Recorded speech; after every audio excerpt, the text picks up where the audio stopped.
Time!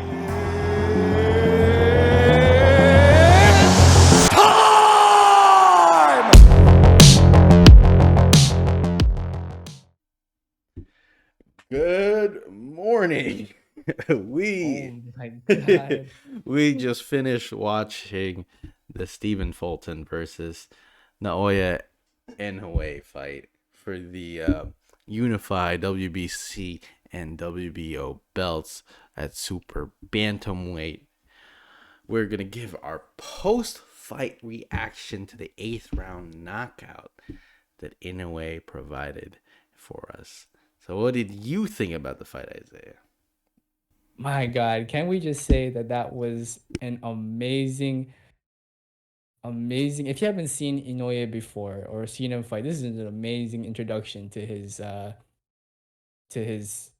just in entertaining fight style that you don't see used like that in a very effective way in pro matches. This was just an amazing fight.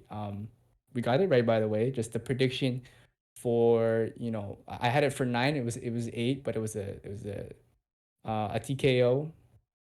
Um, the ref had to stop it, and it was just like in Inoue style is like this very jittery, like in and out movement where he'll throw a very hard jab, and then he'll stun you or try to probe something out, or he'll feint probe something out. Well, the opponent will miss. Fulton missed a bunch of times, and then he was just right at the tip of the his glove, and then he countered with a beautiful counter, like a 2-1, a body shot to he came up with a two, so a cross, a right cross, and they're all power shots. Nothing is wasted. I think that's the best way to describe Inoue, is that his movement, it's barely wasted.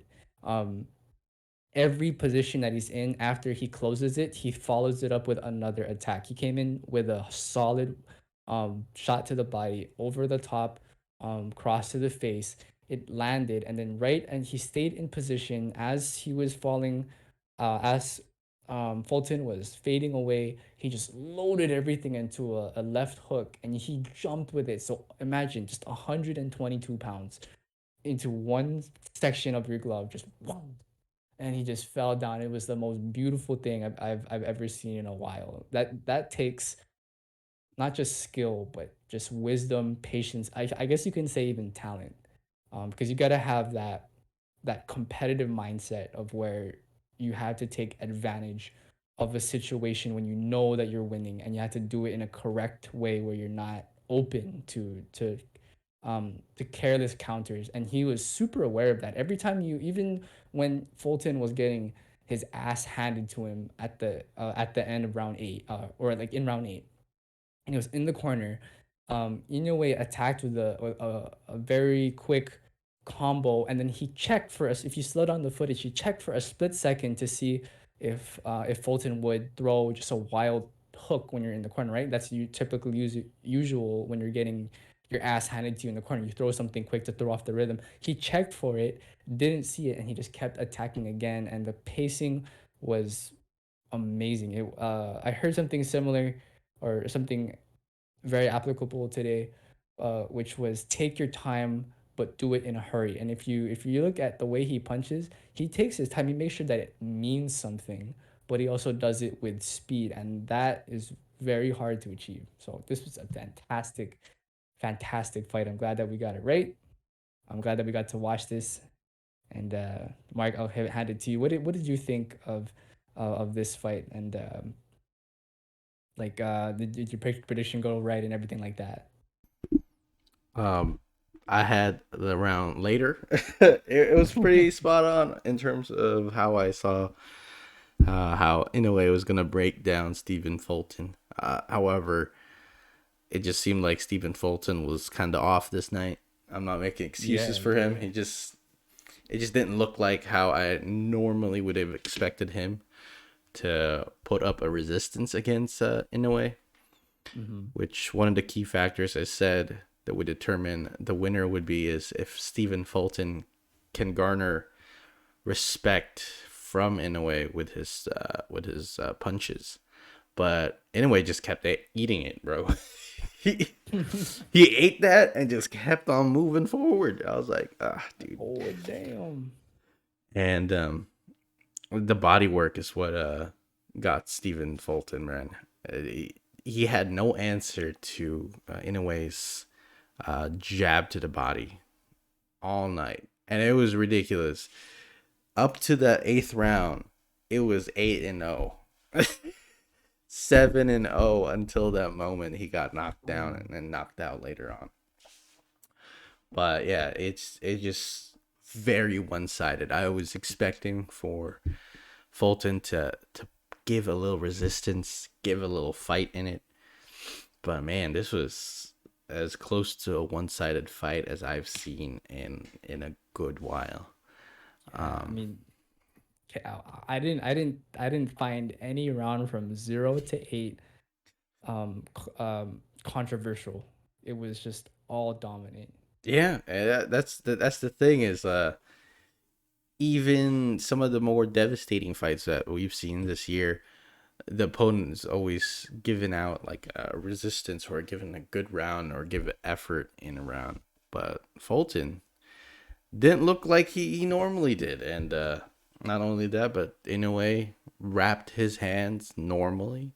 Oh As yeah, let's talk about that, bro. All you freaking guys is telling us, oh, like the mm, what's it called?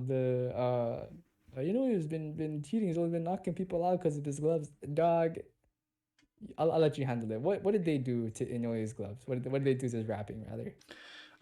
he decided on the night that he wanted to do it normally, and Stephen Fulton's team, as you know, it's done by procedure, was there watching in a way get his hands wrapped, and they stated that it was wrapped normally and everything like that was done correctly.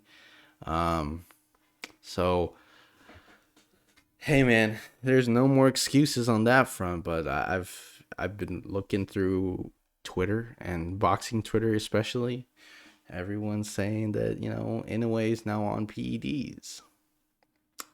Guys, I think no matter how good Inoue is going to be, I think that contingent of people will always hate. That's the problem. I'm very impressed. Like, I knew Inoue was a very devastating puncher, but to see him box the way he did tonight or this morning was very impressive to me. To see him to show me that he is able to control distance, even though he is a person with the shorter reach and shorter height. He was able to control distance, dictate the pace, and has a gas tank to throw hard punches all 8 rounds until the stoppage. that was Fantastic. impressive. Literally started running from round one. Normally, I was expecting him and Stephen Fulton to feel it out the first round. No, dude. Anyway, it was like, nah, this is my home. This is my jab, and this is your face. Timothy Bradley's like, he's blocking his punches with his face. Like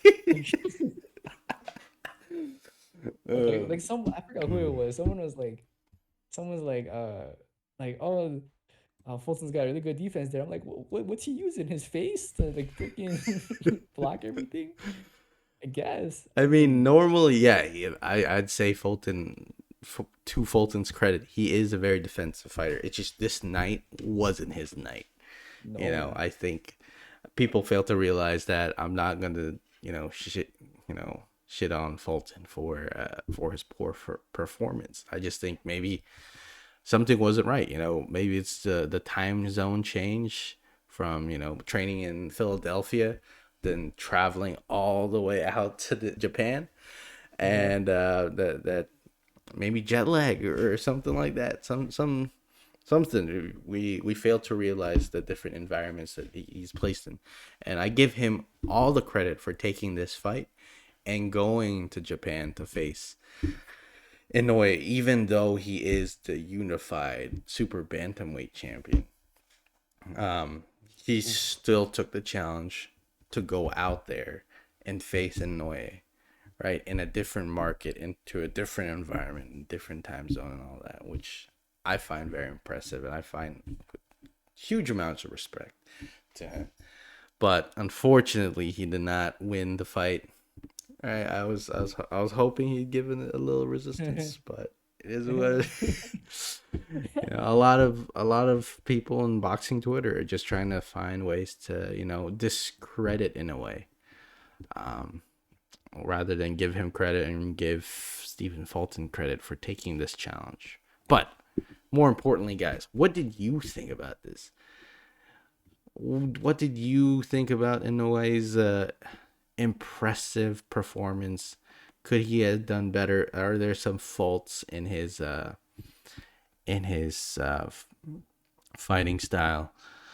And where do you have him ranked in your pound for pound list? Let us know in the comment section below.